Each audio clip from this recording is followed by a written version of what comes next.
There are stories that small towns keep buried, not in the ground, but in carefully chosen words and rehearsed explanations that everyone agrees to repeat.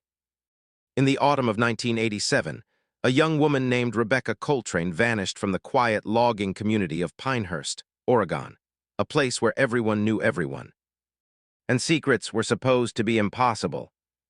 The official story was clean, simple, and accepted by nearly everyone. Rebecca had run away to California, chasing dreams too big for a town of 1,200 people. But 32 years later, a single photograph discovered in a storage unit would unravel that story completely, revealing not just what happened to Rebecca, but how an entire community conspired to hide the truth in plain sight. What you're about to hear is not just a story about a disappearance. It's about the terrifying power of collective silence, and how far ordinary people will go to protect themselves from an unbearable truth. Pinehurst sits nestled in the Cascade foothills, surrounded by timber land that stretches for miles in every direction. A landscape so dense and vast that people say you could lose anything out there and never find it again. In the 1980s, the town lived and breathed timber. 3 generations of families worked at the Cascade Timber Mill, the economic heart that kept the community alive. Rebecca Coltrane grew up in a small house on Maple Street, the daughter of Daniel Coltrane, a mill supervisor, and Maria Coltrane, a schoolteacher at Pinehurst Elementary. By all accounts, Rebecca was bright, curious, and restless in the way that small-town teenagers often are when they sense there's a bigger world waiting beyond the tree line. She graduated high school in 1986 with honors, worked part-time at the town library, and talked constantly about moving to Los Angeles or San Francisco to study photography. To her friends, Rebecca seemed like someone who was always meant to leave Pinehurst behind. But there was another side to Rebecca that most people didn't see, a side that kept detailed journals and asked uncomfortable questions. In the months before she disappeared, Rebecca had been volunteering to organize the library's historical archive, a project that gave her access to old town records, newspaper clippings, and documents dating back decades. Her best friend, Jennifer Hastings, later recalled that Rebecca had become obsessed with something she'd found in those archives. Something she wouldn't fully explain, but that made her anxious and distracted. She kept saying the town had secrets, Jennifer remembered in a 2019 interview, and that people were pretending things never happened. Rebecca had started carrying a camera everywhere, taking photographs of locations around town that seemed random to others. The mill, certain houses. Spots deep in the forest marked only by old survey stakes. Whatever Rebecca had discovered, it consumed her attention completely in those final weeks, and she told Jennifer she was building a case, though she never explained what that meant. On October 14, 1987, Rebecca Coltrane finished her shift at the library at 5 p.m., walked to her car, a pale blue Honda Civic, and drove away. She was seen stopping briefly at Morton's General Store to buy film for her camera, and the clerk, Eddie Morton, remembered that she seemed excited, almost electric with nervous energy. She said she was going to take some sunset pictures up near the old logging roads, Eddie recalled. Said she'd be back before dark, but Rebecca never came home that night. Her parents called the sheriff's department the next morning, and by noon, a search was organized. What happened next would set the tone for everything that followed. The search was brief, limited, and concluded with unusual speed. Within 72 hours, the official story emerged fully formed, as if it had been waiting in the wings all along. Sheriff Thomas Garrett, a man who'd held his position for nearly 20 years and whose family had lived in Pinehurst for 3 generations, held a press conference on October 18th. Standing on the steps of the small sheriff's office, he announced that based on evidence they'd gathered, Rebecca Coltrane had left town voluntarily. Her car had been found parked at a bus station in Eugene, Oregon, 90 miles away. A witness reported seeing a young woman matching Rebecca's description boarding a Greyhound bus headed south toward California. We believe Rebecca made a personal decision to leave Pinehurst and pursue opportunities elsewhere, Sheriff Garrett stated, his voice calm and authoritative. This is not a missing person case. This is a young woman exercising her right to start a new life. The sheriff's department closed the case, reclassifying it from a disappearance to a voluntary departure. Rebecca's parents, Daniel and Maria, stood beside the sheriff during that press conference, their faces drawn and pale. But they nodded in agreement when reporters asked if they accepted this explanation. "We just want Rebecca to know we love her and support her decisions," Maria said, her voice barely above a whisper. But anyone watching closely might have noticed her hands trembling, or the way Daniel's jaw clenched so tight it looked painful. The town accepted the official story with remarkable ease, almost as if there had been a collective sigh of relief. In diners and church gatherings, at the mill and in living rooms across Pinehurst, people repeated the same narrative. Rebecca had always wanted to leave, she'd finally done it. And everyone wished her well. But beneath that surface agreement, there were whispers, tiny cracks in the story that a few people noticed but didn't dare question too loudly. Jennifer Hastings couldn't understand why Rebecca would leave without saying goodbye, without taking her most precious possessions, including journals and photographs that remained in her bedroom. Untouched. Rebecca's aunt, Susan Merrick, who lived 2 towns over, found it strange that Rebecca would abandon her parents so completely, especially since they'd been supportive of her dreams and had been saving money to help her move to California the following summer. And then there was the car itself. Why would Rebecca drive to Eugene, park at a bus station, but leave her camera bag in the trunk? The very camera equipment she'd supposedly taken to the logging roads that last evening. These questions circulated quietly, spoken in low voices behind closed doors, but they never gained traction.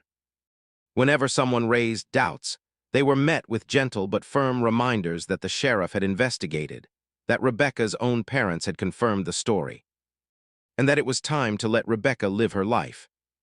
The message was clear: asking questions was unwelcome. Years passed, and Rebecca Coltrane became a ghost story of a different kind. Not a victim of tragedy, but a symbol of escape, a cautionary tale about the restlessness of youth. Parents in Pinehurst would mention Rebecca when their own teenagers talked about leaving, saying, "Remember Rebecca Coltrane? She left without even saying goodbye." The story took on a mythical quality, reshaped and retold until it fit comfortably into the town's narrative about itself. Daniel and Maria Coltrane became quieter, more withdrawn, shadows of their former selves. Daniel eventually retired from the mill in the mid-90s, and Maria stopped teaching in 2001. They rarely spoke about their daughter, and when they did, they maintained the same story. Rebecca had left to pursue her dreams, and they respected her choice, even though it hurt. But neighbors noticed that Maria kept Rebecca's room exactly as it had been, like a museum frozen in 1987.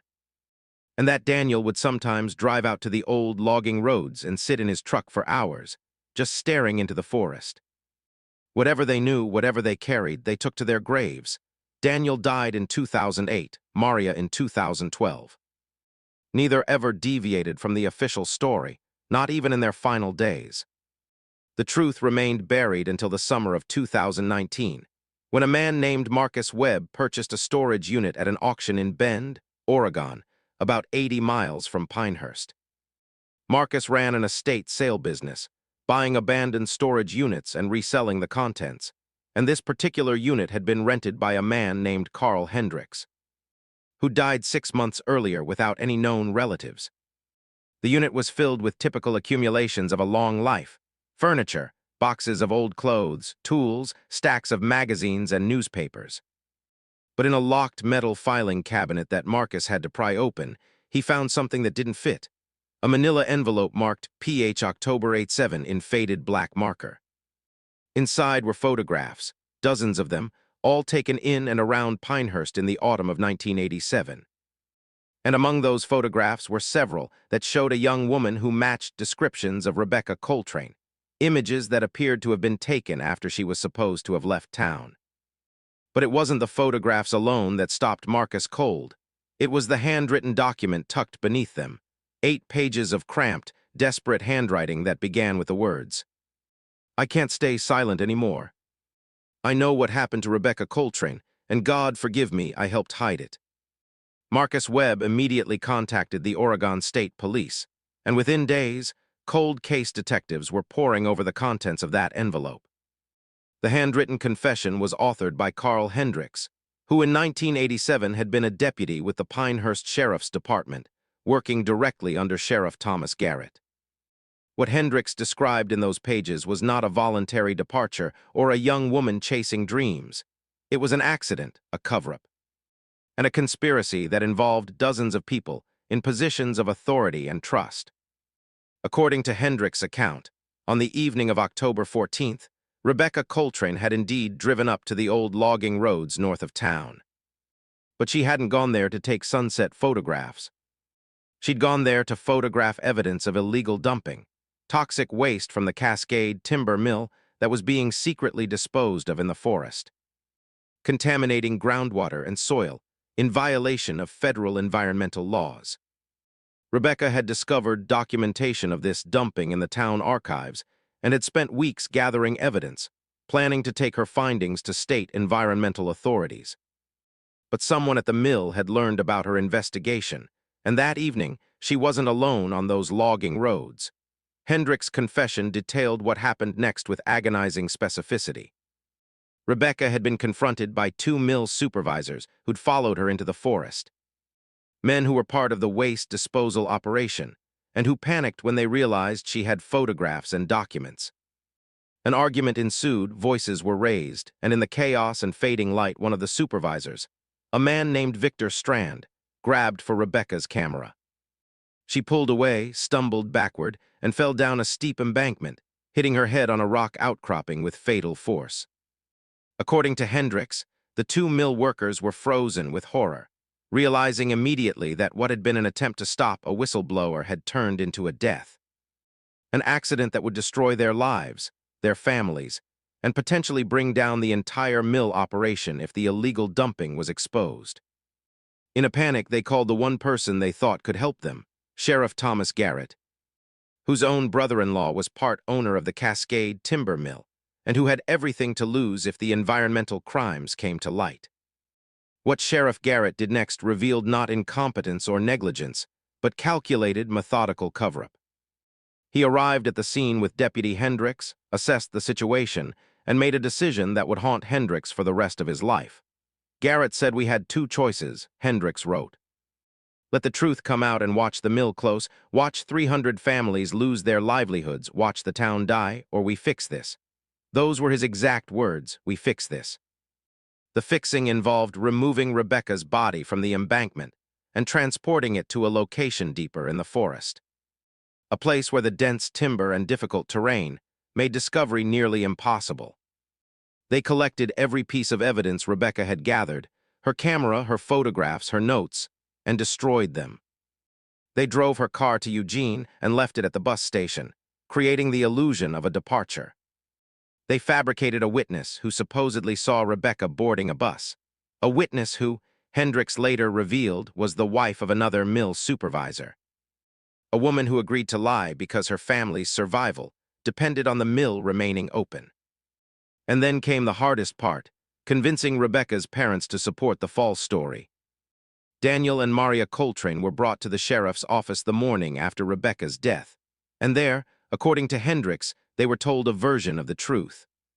Sheriff Garrett explained that there had been a tragic accident, that their daughter had been investigating the mill, and that powerful interests were involved, interests that could make things very difficult for the family if the wrong story got out.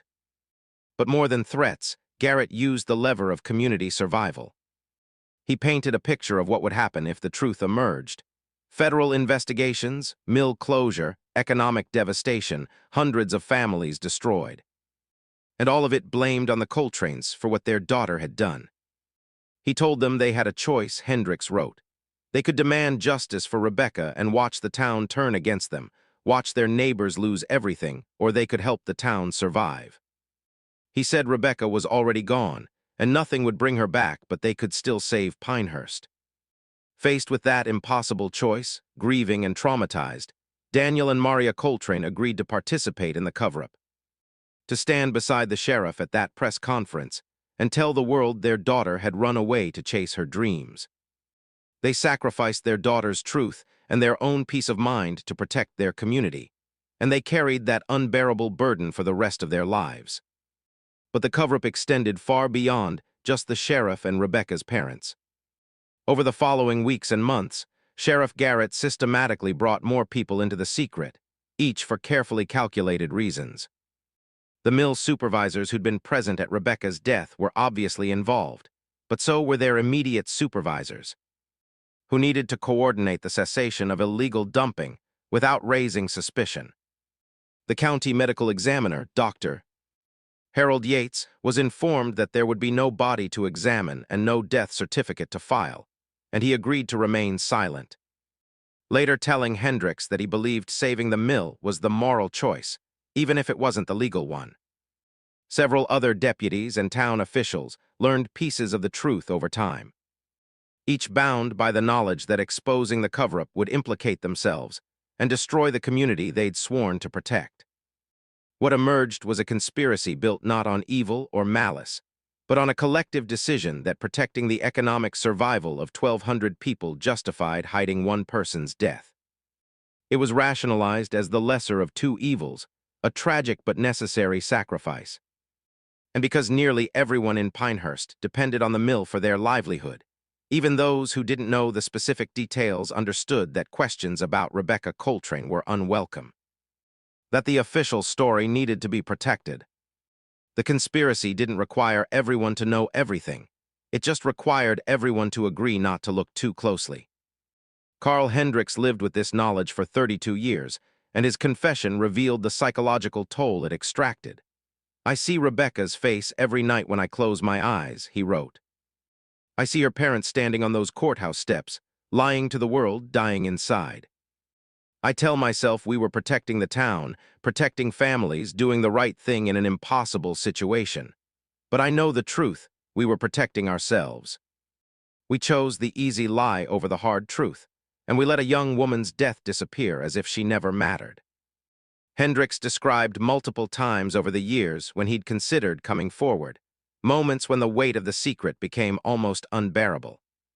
But each time, he convinced himself that the damage was already done, that revealing the truth after so many years would only cause more suffering without bringing Rebecca back. He rationalized that the mill had eventually modernized its waste disposal practices in the 1990s, that the environmental damage had been addressed, and that keeping the secret was now about protecting the families who'd built their lives on that foundation of lies. It was only in his final months, dying of cancer and facing whatever came after death, that Hendricks finally wrote his confession, though even then, he couldn't bring himself to send it to authorities.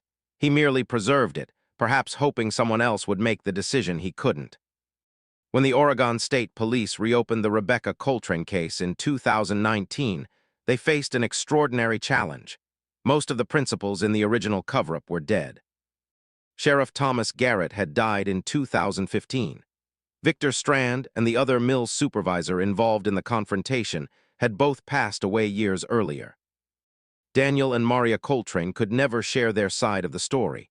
Dr. Yates, the medical examiner, had died in 2005. The witness who claimed to see Rebecca at the bus station had moved away decades ago and died in Arizona in 2013. Of the people Hendricks named in his confession, only a handful were still alive and proving criminal conspiracy from 32 years ago, based primarily on a dead man's written account, presented enormous legal obstacles. But what investigators could do was search for Rebecca's remains, and using Hendricks' detailed description of the location where her body had been hidden. They organized a major search operation in the fall of 2019. Teams of forensic anthropologists, search and rescue personnel, and state police investigators spent 3 weeks combing through dense forest in an area roughly 8 miles north of Pinehurst. Using ground-penetrating radar, cadaver dogs, and painstaking grid searches of the rugged terrain. On November 7, 2019, almost exactly 32 years after Rebecca disappeared, search teams discovered human remains buried beneath decades of forest debris and undergrowth, in a location that matched Hendricks' description precisely. The remains were partially skeletonized but sufficiently preserved for identification, and DNA analysis confirmed what investigators already believed. They had found Rebecca Coltrane. Forensic examination revealed evidence consistent with Hendrick's account. A skull fracture indicating a fall and impact, no signs of intentional violence. And the location and position suggesting burial rather than natural decomposition. Along with the remains, investigators found fragments of personal items, including a corroded camera and remnants of film canisters. Evidence of the investigation Rebecca had been conducting when she died. The discovery made national news, and suddenly the quiet town of Pinehurst was thrust into an unwelcome spotlight, its carefully maintained story unraveling in the glare of media attention. Reporters descended on the community, knocking on doors, asking questions that residents had spent 3 decades avoiding. And the comfortable silence that had protected Pinehurst for so long shattered completely. The reaction in Pinehurst was complicated, painful, and deeply divided. Some residents, particularly younger people who'd grown up with the Rebecca Coltrane myth but had no connection to the original events, were shocked and angry, demanding to know how such a conspiracy could have been maintained for so long. Others, particularly older residents who'd lived through the 1980s and remembered the economic desperation of that era, were more conflicted. At a tense town hall meeting in December 2019, the divisions were stark. One man in his 70s stood and said, "You young people don't understand what it was like. The mill was everything. If it had closed, Pinehurst would have become a ghost town. We did what we had to do to survive." A woman in her 30s responded, "You didn't have to hide a girl's death. You didn't have to make her parents lie. Survival doesn't excuse that." The debate became philosophical, ethical, and deeply personal. When, if ever, is a community justified in prioritizing its collective survival over individual justice? Can an action be both understandable and unforgivable? These questions had no easy answers, and Pinehurst found itself wrestling with a moral complexity that couldn't be resolved through simple condemnation or simple forgiveness. From a legal perspective, prosecutors faced a frustrating reality. Most of the people responsible for Rebecca's death and the subsequent cover-up were beyond the reach of justice. The 2 mill supervisors who'd confronted Rebecca were dead. Sheriff Garrett was dead. Carl Hendricks was dead. The legal concept of conspiracy requires proving that living individuals took specific actions to conceal a crime, and with the primary actors deceased. Building prosecutable cases was nearly impossible. However, investigators did identify 3 individuals still living who had played roles in the cover-up. A former deputy sheriff who'd helped move Rebecca's car to Eugene. A former mill executive who'd coordinated the cessation of illegal dumping, and the widow of Victor Strand, who admitted she'd known about her husband's involvement for years but remained silent. All 3 were elderly, in their 70s or 80s, and while prosecutors could theoretically charge them with obstruction of justice and conspiracy after the fact, the practical and ethical questions were enormous. What purpose would prosecuting octogenarians serve? Would it bring justice for Rebecca, or would it simply punish people who'd been caught in impossible circumstances decades ago? After months of deliberation, the district attorney's office made a controversial decision. They would not pursue criminal charges, citing the age of the case, the deaths of primary perpetrators, and the unlikely prospect of successful prosecution. Instead, they focused on what they called restorative justice, finding ways to honor Rebecca's memory and acknowledge the truth without further destroying lives. The state of Oregon took action where local authorities couldn't or wouldn't. Environmental investigators conducted a comprehensive study of the areas where the Cascade Timber Mill had dumped toxic waste in the 1980s. And while they found that much of the contamination had degraded over time or been addressed during facility upgrades in the 90s, some areas still showed elevated levels of harmful chemicals. The state ordered a complete remediation of the affected sites, with costs borne by the corporate successors to the original mill operations, which had been sold and restructured multiple times over the decades. In Pinehurst itself, community leaders worked with Rebecca's surviving relatives to create a memorial, a complicated process because opinions differed sharply on what kind of memorial was appropriate. Some wanted a simple plaque acknowledging Rebecca's death. Others wanted a more explicit recognition of the cover-up and its implications. Eventually, a compromise emerged, a memorial garden dedicated to Rebecca Coltrane with an inscription that read, "In memory of Rebecca Ann Coltrane, 1968-1987, seeker of truth, lost to silence. May we have the courage to remember clearly." It was ambiguous enough to avoid explicitly condemning the community, but clear enough to acknowledge that something terrible had been hidden. The memorial was dedicated in June 2020, and the ceremony was attended by more than 300 people, including Rebecca's cousins and extended family, many of whom had never known the truth until Hendricks' confession came to light. But perhaps the most significant outcome was what happened to the narrative itself, the way Pinehurst and the wider world understood Rebecca Coltrane's story. The simple myth of a restless girl who ran away to chase dreams was replaced with something far more complex. A story about environmental crime, corporate pressure, community complicity, impossible choices, and the human cost of secrecy. Journalists and researchers began investigating similar cases, instances where small communities had collectively hidden truths to protect themselves, and they found that Rebecca's story, while extreme, wasn't unique. There were other towns, other industries, other moments when economic survival and justice collided, forcing people to make terrible choices. What made the Pinehurst case distinctive was how long the silence had lasted and how many people had participated in maintaining it, not through active conspiracy, but through passive acceptance.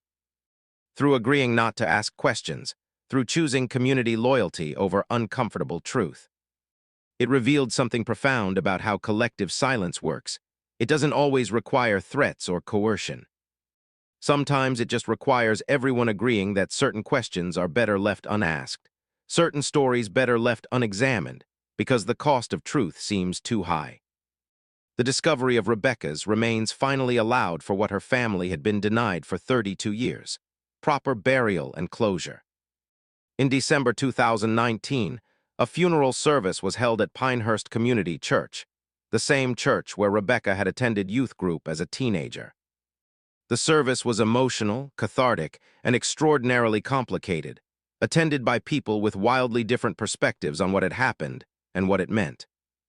Rebecca's cousins spoke about the young woman they'd known, her curiosity and her passion for justice, and how she'd been stolen from them twice, first by death, then by the lie that erased her. Several of Rebecca's high school classmates, now in their 50s, tearfully shared memories and expressed the guilt they felt for accepting the disappearance story so easily, for not questioning harder, for moving on with their lives while Rebecca lay hidden in the forest. Jennifer Hastings, Rebecca's best friend, delivered a eulogy that was both loving remembrance and fierce indictment. Becca deserved better, she said, her voice breaking. She deserved a community that valued truth more than comfort. She deserved parents who could grieve openly instead of carrying an unbearable lie. She deserved justice, not silence. And then, in a moment that stunned many attendees, Jennifer said, "But I also understand why it happened. I understand the fear and the desperation. I understand choosing your child's survival over a stranger's justice. I understand the weight of feeding your family. I don't forgive it, but I understand it." And maybe that's all we can do, hold both truths at once. The psychological impact of the revelation rippled through Pinehurst in ways both obvious and subtle. Therapists in surrounding communities reported an influx of patients from Pinehurst seeking help processing complicated emotions: guilt, anger, grief, confusion. Families were divided as younger generations struggled to understand how their parents and grandparents could have participated in or accepted such a cover-up. Some adult children confronted their elderly parents, demanding to know what they knew and when they knew it. In several cases, the conversations revealed that parents had suspected the official story was false, but had never felt empowered to question it, had convinced themselves that staying silent was the right choice for their family's stability. One woman, whose father had worked as a mill foreman during the 80s, described finding her 78-year-old father weeping in his workshop one evening after the news broke. When she asked what was wrong, he told her he'd known there was something wrong with the Rebecca Coltrane story, but had been too afraid to risk his job by asking questions. He said he'd traded his conscience for a paycheck. The woman recalled, and now he had to die knowing that about himself. These intimate reckonings played out behind closed doors throughout the community, invisible to outsiders but profoundly real to those living through them. Researchers who studied the Pinehurst case identified it as a nearly perfect example of what psychologists call collective willful ignorance or strategic unknowing, a social phenomenon where communities or groups actively avoid acquiring knowledge that would require difficult action or moral reckoning. Unlike active conspiracy, which requires coordination and intentional deception, collective willful ignorance operates through passive mechanisms: social pressure not to question official narratives, fear of being ostracized for raising uncomfortable topics, economic incentives to maintain the status quo, and the human tendency to accept explanations that allow life to continue normally. In Pinehurst, the official story about Rebecca running away was just plausible enough to accept if you didn't look too closely. And the community developed informal but powerful mechanisms to discourage close looking. People who raised doubts were gently redirected, reminded of what everyone else believed, subtly labeled as troublemakers or conspiracy theorists. Over time, the act of not questioning became habitual, automatic, something people did without even consciously realizing they were doing it.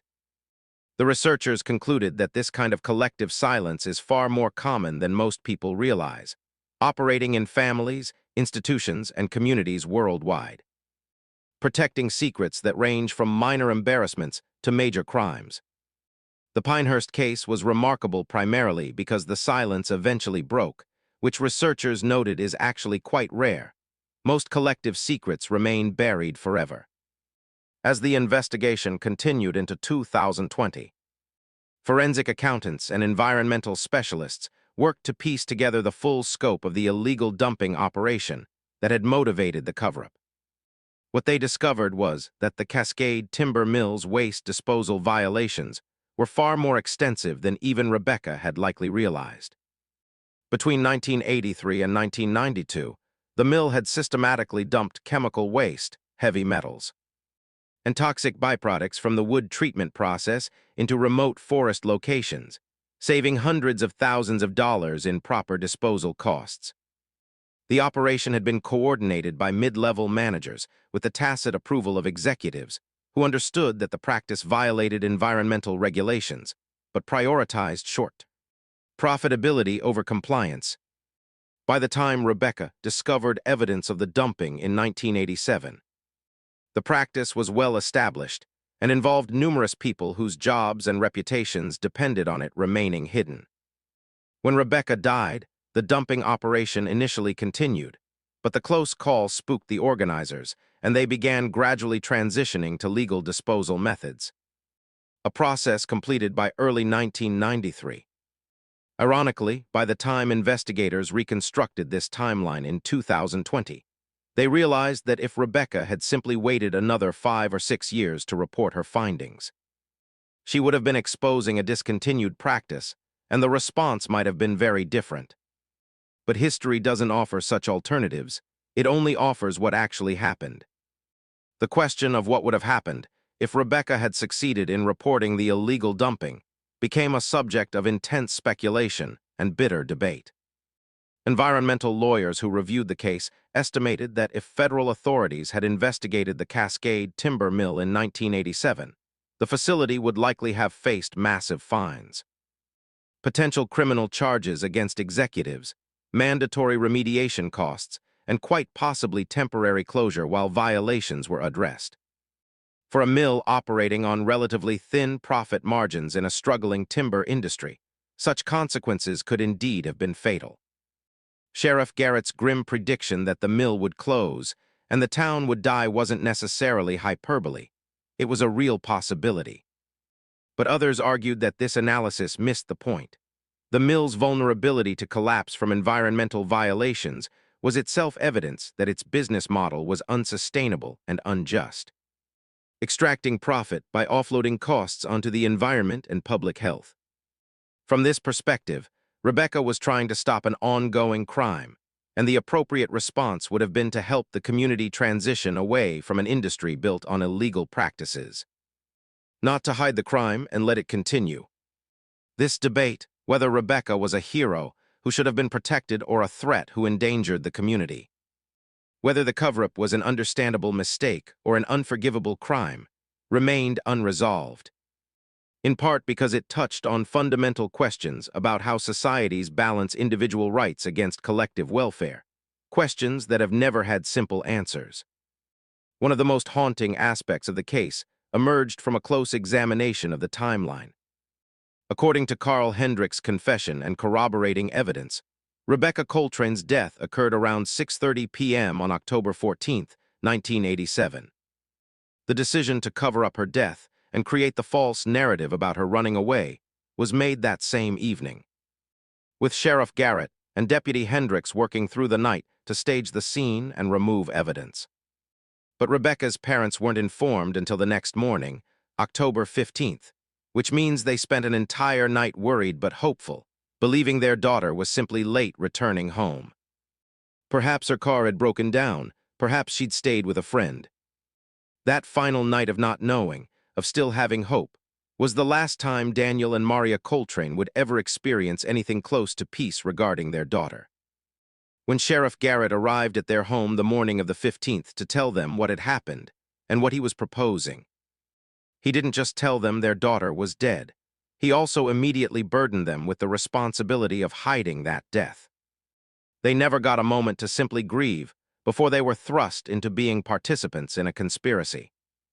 This compression of shock, grief, and coercion into a single conversation helped explain how Daniel and Maria could have agreed to something so contrary to their nature as honest, decent people. They were broken and manipulated in their most vulnerable moment, and they never recovered from it. The items found in Carl Hendrick's storage unit included not just his confession and the photographs, but also personal reflections on the toll the secret had taken on various individuals involved in the cover-up. Hendricks had apparently maintained informal contact with some of the conspirators over the years, and his notes painted a picture of people gradually destroyed by what they'd done. Sheriff Thomas Garrett reportedly developed a drinking problem in the early 90s and became increasingly isolated and bitter before his death. Victor Strand, the mill's supervisor who'd grabbed for Rebecca's camera, causing her to fall, allegedly suffered from severe depression and required psychiatric treatment. His family never fully understanding what haunted him. Dr. Harold Yates, the medical examiner who'd agreed not to ask about a body that never came, left Pinehurst in 1995 and spent his remaining years estranged from his children, who later said they'd always felt their father was hiding something terrible. Even people on the periphery of the cover-up, those who suspected but didn't know for certain, showed signs of moral injury. Hendricks described conversations with other deputies and town officials over the years, coded discussions where people would hint at their suspicions or their knowledge, seeking some form of absolution or shared burden without ever stating explicitly what they meant. The conspiracy created a network of damaged people, each carrying pieces of the secret, each isolated in their guilt, unable to confess without implicating others, unable to find peace while remaining silent. It was a form of psychological imprisonment that lasted decades. One particularly tragic element emerged from interviews with Rebecca's surviving relatives. Her cousin, Michelle Coltrane, revealed that Rebecca's father, Daniel, had visited her several times in the years before his death, always late at night, always unannounced. During these visits, Daniel would sit on Michelle's porch and talk in vague terms about regret, about choices he wished he could undo, about whether it was possible to be a good person who'd done a terrible thing. He never explicitly told me what happened, Michelle recalled, but I understand now that he was trying to confess without actually confessing, trying to unburden himself without breaking his promise to the conspiracy. He was dying inside, and I didn't understand why. Daniel apparently made similar visits to his brother and to an old friend from his military service, always circling around the truth, always stopping just short of revelation. After Daniel's death, Maria became even more withdrawn, and according to neighbors, she would sometimes be heard talking to herself in her house, having one-sided conversations that sounded like explanations or apologies. In her final months, as dementia began to take hold, Maria would sometimes refer to Rebecca in the present tense, asking when she would visit, or stating that Rebecca needed to be careful in the forest. The disease perhaps granted her a temporary escape from the burden of the secret, allowing her to retreat into an alternate reality where Rebecca was still alive, still out there somewhere living her dreams, a reality that had never been true but was certainly more bearable than the one Maria actually inhabited.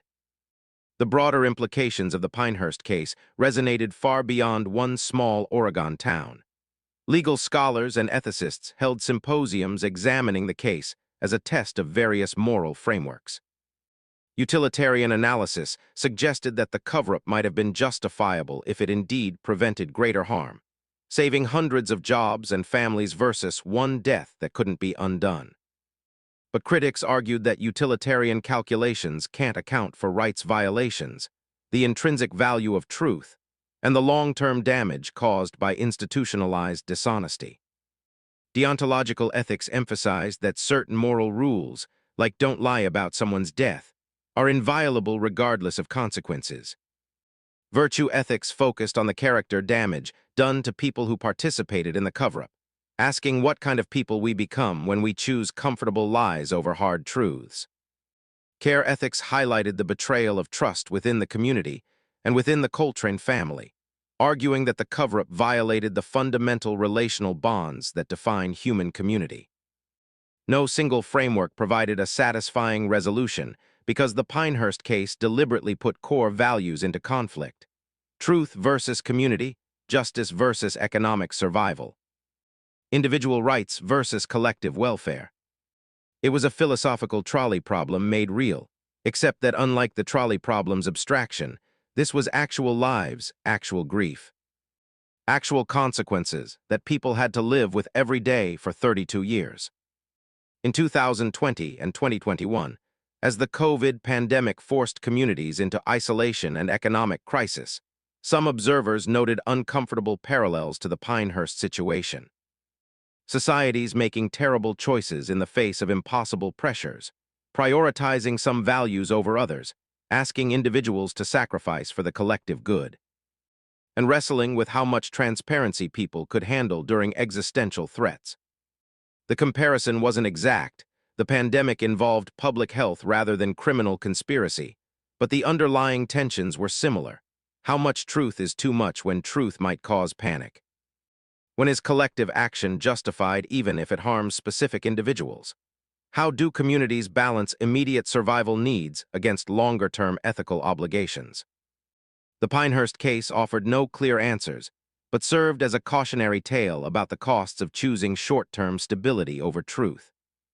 Those who studied the case noted that, while the cover-up had indeed preserved the mill and protected jobs in the short term, it had also created a corrupted social fabric that ultimately damaged the community far more profoundly than economic hardship might have. Trust, once destroyed, is extraordinarily difficult to rebuild, and Pinehurst's internal cohesion never fully recovered from the revelation of its long-hidden secret. As part of the restorative justice process, the Oregon State Archives worked with local historians and Rebecca's family to create a comprehensive documentary record of her life and death, ensuring that future generations would have access to accurate information. This record included not just the facts of the case, but also the complexity of the ethical questions it raised, deliberately avoiding a simplistic narrative of heroes and villains. The archivists interviewed dozens of Pinehurst residents, gathering a range of perspectives from those who condemned the cover-up to those who still believed it had been necessary, from those who had known the truth all along to those who'd been deceived. These oral histories revealed the diversity of experience within the community. Some people had strongly suspected the official story was false, but lacked evidence or courage to challenge it. Others had genuinely believed Rebecca had run away and felt betrayed when they learned the truth. Still others had heard rumors over the years, but had deliberately chosen not to investigate, preferring comfortable uncertainty to disturbing knowledge. The archive became a resource not just for understanding this specific case, but for studying how communities process trauma, maintain secrets, and eventually, sometimes, find their way toward truth and accountability. Researchers noted that Pinehurst's experience, while extreme, contained lessons applicable to understanding institutional cover-ups in the Catholic Church, military organizations, corporate structures, and political systems, all contexts where individuals prioritize institutional survival over transparency and justice. One of the most difficult aspects of creating public memory around Rebecca's story was deciding how to characterize her parents, Daniel and Maria Coltrane. Were they victims or perpetrators? The simple answer, that they were both, failed to capture the moral complexity of their position. Some of Rebecca's relatives, particularly younger ones who'd never experienced the economic desperation of the 1980s in a single-industry town, struggled to understand or forgive what they saw as Daniel and Maria's betrayal of their own daughter. How could they lie about her death? One cousin asked. How could they protect the people who killed her? But others, particularly those who'd lived through economic hardship or who'd studied the psychology of trauma and coercion, had more sympathy. They pointed out that Daniel and Maria had been in profound shock when approached by Sheriff Garrett, that they'd been manipulated by an authority figure they trusted, that they'd been forced to make an impossible choice in a moment of extreme vulnerability, and that they'd suffered every day for the rest of their lives because of that choice. The debate ultimately came down to a fundamental question. How much grace do we extend to people who make terrible decisions under terrible circumstances? Is there a statute of limitations on judgment? Can we hold someone accountable for a choice while still acknowledging the impossible context in which they made it? These questions remained unresolved, and different people, even within Rebecca's own family, arrived at different conclusions. The environmental remediation of the dumping sites became a multi-year, multi-million-dollar project.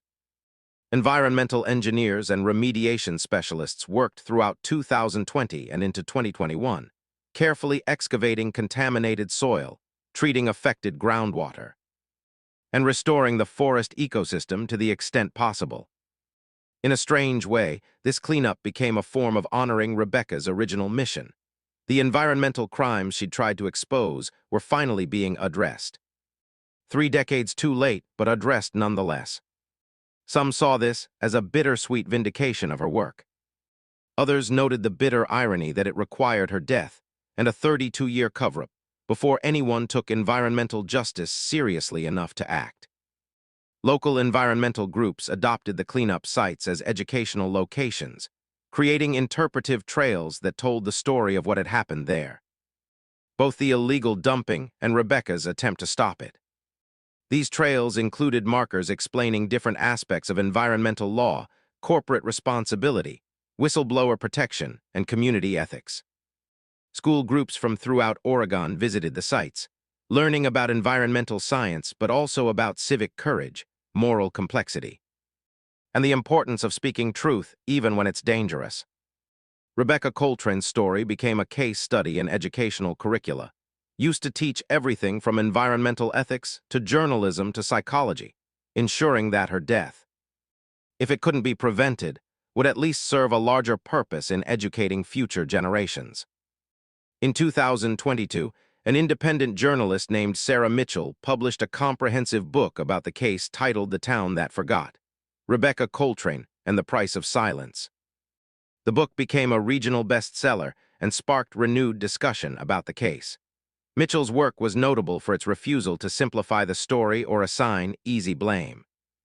She interviewed dozens of people from Pinehurst, presenting their perspectives with empathy even when those perspectives were contradictory or morally troubling. The book's most controversial section examined the question of whether the town's choice had, in fact, been the lesser evil from a purely consequentialist standpoint. Mitchell calculated that the mill closure would have affected approximately 300 families directly, with ripple effects through the local economy affecting hundreds more. Against this, she placed the cost of hiding Rebecca's death, the suffering of one family, the moral damage to the conspirators, the corruption of truth and justice, and the environmental harm that continued for several more years. If we're honest, Mitchell wrote, the utilitarian calculation is uncomfortably close. Hundreds of families continue to have security and stability that they would have lost. Is that worth one death and one cover-up? I personally believe the answer is no, that some principles can't be compromised regardless of consequences. But I understand why people involved made a different calculation in the moment, and I'm not sure I can say with certainty that I would have done differently in their position. This moral ambiguity infuriated some readers who wanted clear condemnation, but resonated with others who appreciated the honesty about how complex real ethical dilemmas actually are. The case also prompted changes in Oregon law. In 2021, the state legislature passed the Rebecca Coltrane Whistleblower Protection Act, strengthening protections for people who report environmental crimes and creating dedicated resources to support whistleblowers who might face retaliation. The law included provisions for protecting whistleblowers' identities during initial stages of investigation, creating financial support for those who lose employment due to retaliation, and establishing severe penalties for attempts to intimidate or harm whistleblowers. Advocates acknowledged that such a law wouldn't have saved Rebecca's life. Her death had been an accident during a confrontation, not a planned killing, but it might have created an environment where she could have reported her findings safely before ever going to the logging roads that evening. The law also mandated training for law enforcement on handling environmental crimes and protecting individuals who report them, directly addressing the failure of Sheriff Garrett to prioritize Rebecca's safety over the mill's interests. These legal reforms represented a concrete, positive outcome emerging from tragedy, a way of ensuring that Rebecca's death contributed to preventing similar situations in the future. Her family took some comfort in this legacy, even as they continued to grieve the loss of what she might have accomplished had she lived. By 2023, Pinehurst had begun to develop a new identity, no longer just a quiet timber town, but a place associated with moral complexity, community reckoning, and the long shadows of hidden truth. Tourism, oddly, increased, not conventional tourism, but what some called dark curiosity or ethical tourism, people interested in visiting the places where significant moral dramas had unfolded. The Memorial Garden for Rebecca attracted visitors, as did the environmental education sites at the former dumping locations. Some residents resented this attention, feeling their community was being treated like a crime scene or moral cautionary tale, rather than a living place where people continued their daily lives. Others embraced the opportunity to discuss what happened openly, finally released from the burden of maintaining silence. The Cascade Timber Mill itself had closed in 2018, not because of the scandal, but because of broader economic changes in the timber industry, and the vacant facility became another landmark of the story. Some proposed converting it into a museum about labor history, environmental justice, and community ethics, using Pinehurst's story as the centerpiece of a broader examination of how small communities navigate change and crisis. The proposal was controversial, with some seeing it as an important educational opportunity and others viewing it as exploiting tragedy for tourism revenue. As of the case's documentation, no final decision had been reached, and the former mill stood empty, a physical reminder of the industry that had both sustained and, in some ways, destroyed the community. One unexpected dimension of the case emerged when mental health professionals began studying the psychological phenomenon they termed inherited moral trauma, the way that knowledge of hidden community crimes affects later generations who weren't involved but must process the revelation. Children and grandchildren of people involved in the Pinehurst cover-up reported feelings of shame, confusion about their family histories, and struggles with identity and trust. Some young adults described feeling that their entire childhood had been built on a foundation of lies. That community events and family gatherings they'd experienced as normal had been secretly shaped by hidden knowledge that some participants carried. "I keep thinking about all the town events I attended as a kid," one woman said, picnics and parades and holidays, and wondering who knew who was carrying the secret, who was performing normalcy while hiding something terrible. "It makes me question every memory, every relationship." Therapists working with this population developed specialized approaches to help people distinguish between accountability and inherited guilt. supporting them in acknowledging difficult truths about their communities and families, without taking personal responsibility for actions that predated their awareness. This work revealed something important, that secrets don't only harm those who keep them, but continue harming subsequent generations in ways that are subtle but real, distorting relationships and undermining trust long after the original events have passed. As the case progressed through its various phases, discovery, investigation, revelation, aftermath, one question kept emerging: would it have been better if the truth had never come out? Some people in Pinehurst, particularly elderly residents who'd lived through the entire saga, genuinely believed the answer was yes. "We'd found a way to live with it," one retired mill worker said. Daniel and Maria had passed away. Most of the people involved were gone. The truth coming out didn't bring Rebecca back. It just tore open old wounds and divided the community all over again. What was the point? This perspective was deeply uncomfortable for those who believed in the absolute value of truth. But it wasn't simply moral cowardice. It represented a pragmatic calculation about harm and healing. Those who held this view pointed out that the revelation had indeed caused real suffering. Elderly people forced to confront their roles in the cover-up in their final years, families divided, community cohesion destroyed, all without any possibility of meaningful legal justice since most perpetrators were dead. Against this harm, what was gained? Rebecca's remains had been recovered and properly buried, which brought some closure, but she was no more alive than she'd been when the truth was hidden. The environmental damage had been addressed, but that could have been done through regular oversight without exposing the cover-up. This cost-benefit analysis of truth itself, whether revelation is always worth the damage it causes, was perhaps the most philosophically challenging aspect of the entire case. But others passionately disagreed, arguing that truth has inherent value beyond its practical consequences, that communities cannot build genuine healing on foundations of lies. And that exposure of the cover-up, however painful, was necessary for any possibility of authentic moral progress. Jennifer Hastings, Rebecca's best friend, articulated this position powerfully in a public essay. "People say the truth just caused more pain," she wrote, "but that pain was always there. It was just being carried by Daniel and Maria Coltrane, by Carl Hendricks, by everyone who knew or suspected and had to pretend otherwise. The revelation didn't create pain. It redistributed it, spread it across the community where it belonged rather than crushing a few people under its full weight. That's not pleasant, but it's more just." This perspective held that communities can only move forward ethically by confronting their failures. That the alternative, maintaining comfortable lies, inevitably corrupts social bonds and moral reasoning in ways that cause ongoing harm even if that harm is less visible.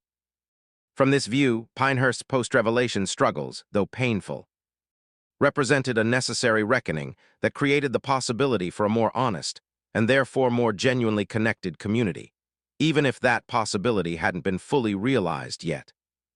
The debate between these two positions, the pragmatic embrace of beneficial lies versus the principled commitment to costly truths, remained unresolved, playing out in community forums, families, and individual consciences throughout Pinehurst and beyond. The criminal justice system's inability to prosecute anyone for Rebecca's death or the subsequent cover-up was deeply frustrating to many observers. But it also prompted important conversations about what justice actually means in cases like this. Traditional criminal justice focuses on punishment, identifying wrongdoers, proving their guilt, and imposing penalties. But in the Pinehurst case, the people most directly responsible were beyond punishment, already dead or dying. So what could justice look like when retribution was impossible? This question led to exploration of alternative justice models. Restorative justice, which focuses on repairing harm and rebuilding relationships. Transformative justice, which aims to address the social conditions that enabled the harm. And acknowledgement justice, which prioritizes truth-telling and public recognition of wrongs even without punishment. The approach ultimately taken in Pinehurst combined elements of all three, creating public memory through the memorial and archives, acknowledgement justice, conducting environmental remediation and reforming whistleblower protections, transformative justice, and facilitating difficult community conversations aimed at rebuilding trust, restorative justice. Whether this approach constituted adequate justice was debatable. Rebecca's relatives had mixed feelings, with some finding meaning in these efforts, and others feeling they were inadequate substitutes for criminal accountability. But the approach did represent a serious attempt to create justice when traditional mechanisms were unavailable. An experiment in what accountability might look like when the usual tools of the justice system can't be applied. One of the most emotionally powerful moments in the aftermath came in 2024, when a group of Pinehurst High School students who'd studied Rebecca's case as part of their history curriculum created a documentary film about her life and legacy. The students, none of whom had been born when Rebecca disappeared, approached the story with fresh eyes, unclouded by the defensive reactions of their parents' generation. Their film, titled What We Owe the Truth, interwove Rebecca's story with broader questions about how their generation would handle the ethical dilemmas they would inevitably face. The students interviewed elderly residents who'd participated in the cover-up, extending a compassionate curiosity that allowed some of these individuals to speak more freely than they had with adult journalists. One particularly moving sequence featured a former deputy sheriff, now in his 80s, describing the moment he realized that protecting the mill meant betraying his oath to pursue justice, and the 40 years of regret that followed. I told myself I was protecting people, he said, tears streaming down his face. But really, I was just protecting myself from having to make a hard choice, and that's the truth I've had to live with. The students' documentary won state and national awards for student filmmaking, but more importantly, it represented a new generation of Pinehurst residents refusing to accept inherited silence, choosing instead to examine difficult truths and honor the memory of someone who died trying to expose wrongs they'd never experienced themselves. As the case entered its 5th year of public knowledge, researchers began studying what they called the Pinehurst effect, a phenomenon where revelation of long-hidden secrets initially increases community conflict and distress, but over time can lead to deeper honesty and more authentic social bonds. Initial studies in 2021 and 2022 showed elevated rates of depression, anxiety, and social fragmentation in Pinehurst compared to similar communities. But by 2023 and 2024, some indicators began improving. Trust surveys showed that, while overall trust levels remained lower than before the revelation, residents reported higher confidence that current community leaders were honest and that problems would be addressed rather than hidden. Civic engagement increased, with higher attendance at town meetings and greater participation in community organizations. Some therapists and sociologists interpreted this as evidence that communities, like individuals, can experience post-traumatic growth, emerging from trauma with new strengths, even while still carrying scars. However, others cautioned against overly optimistic narratives, noting that some damage might be permanent, that some residents who left Pinehurst after the revelation might never return, and that the long-term trajectory was still uncertain. The case was ongoing in the sense that its impacts continued to unfold, and whether Pinehurst's future would be defined by its reckoning with truth or by the original sin of its cover-up remained an open question. In reflecting on what the case revealed about human nature and community dynamics, several themes emerged consistently. First, ordinary people are capable of extraordinary moral failures when faced with sufficient pressure, especially when those failures can be rationalized as protecting others. The Pinehurst conspirators weren't monsters. They were mill workers, police officers, public officials, parents trying to feed their families and maintain stability in an uncertain world. This ordinariness was perhaps more disturbing than exceptional evil would have been, because it suggested that most of us, placed in similar circumstances, might make similar choices. Second, the case illustrated how economic power shapes justice. The mill's centrality to Pinehurst's economy gave it effective veto power over truth, creating a situation where protecting an institution became more important than protecting an individual. Third, the story demonstrated the self-perpetuating nature of cover-ups once the initial lie was told. Each person who learned the truth faced the choice of either maintaining the lie or destroying everyone who'd lied before them, creating powerful incentives for continuous silence. And finally, the case showed that secrets exact ongoing costs from those who keep them. That moral injury is real and accumulates over time. And that hidden truths eventually corrupt the social fabric of communities in ways that may not be immediately visible, but are nonetheless profound. These lessons extended far beyond Pinehurst, speaking to the eternal human struggles with truth, justice, community, and the terrible choices we sometimes face when our values come into conflict. Rebecca Coltrane would have been 56 years old in 2024, potentially a professional photographer, a mother, perhaps a grandmother. Living a life filled with relationships and experiences and contributions that were stolen from her on a darkening logging road in October 1987. Those who remembered her as a young woman tried to imagine who she might have become, what photographs she might have taken, what other injustices she might have exposed, what joys she might have experienced. Her friend Jennifer kept a journal of letters written to Rebecca, updating her on life developments, town changes, and the ultimate revelation of her hidden death, as if Rebecca were simply away somewhere and would eventually return to read them. "I want her to know that the truth finally came out," Jennifer explained. "I want her to know she was right to care about what she discovered, that it mattered, that hiding it was wrong. I want her to know she's not forgotten." This practice of remembering, of refusing to let Rebecca become only a symbol or cautionary tale, insisting on her full humanity and unrealized potential, represented perhaps the most important form of justice available when all other forms had proven inadequate. Memory became resistance against the original cover-up's attempt to erase Rebecca, an insistence that she existed, that she mattered, that what happened to her was wrong regardless of the circumstances that led to it. In communities across the world, there are people like Rebecca, people whose deaths or suffering have been hidden or minimized or explained away for reasons that seemed compelling to those in power. And the Pinehurst case stood as both memorial and warning about the costs of such erasures. The story of how a town hid a disappearance behind an official story is ultimately a story about the fragility of truth and the human capacity for both failure and eventual redemption. Rebecca Coltrane died trying to expose environmental crimes that were harming her community. And that community responded by hiding her death to protect the very institution she'd tried to hold accountable. For 32 years, the lie held, sustained by fear, economic pressure, and collective willful ignorance, extracting a terrible cost from everyone it touched. When the truth finally emerged, it didn't bring simple justice or clean resolution. It brought complexity, division, and painful reckoning, forcing an entire community to confront who they were and what they'd done.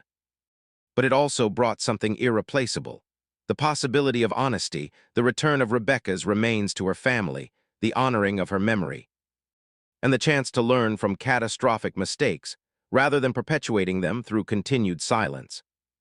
Whether this trade-off, painful truth over comfortable lies, was worth it remains a question without a perfect answer. But it's the question that defines our capacity for moral growth as individuals and communities. Rebecca Coltrane sought truth in the face of institutional power, and though it cost her everything, her story ultimately proved that truth has a way of emerging, even from beneath decades of carefully maintained silence, even when powerful people work to keep it buried. Her legacy is a challenge to each of us. When we encounter institutional wrongdoing, when we see systems protecting themselves at the expense of individuals, when we face the choice between convenient lies and costly truths, what will we choose? Will we have the courage Rebecca had, even knowing what it cost her? Or will we become Pinehurst, living in comfort built on silence until the weight of hidden truth becomes unbearable? But this is not the only story where communities hid terrible truths behind carefully constructed lies, where ordinary people made extraordinary moral compromises, where silence became its own form of violence. There are other towns, other secrets, other moments when the collective decision was made that some truths were too dangerous to acknowledge. In a small coastal village in Massachusetts, An entire community spent 40 years pretending that a beloved pastor had died of natural causes, when they knew the truth was far more disturbing. The story involves a midnight confession, a hidden room, and a discovery that would make the world question everything they thought they knew about faith, forgiveness, and the terrible things we do to protect the institutions we love. But that story is for another time.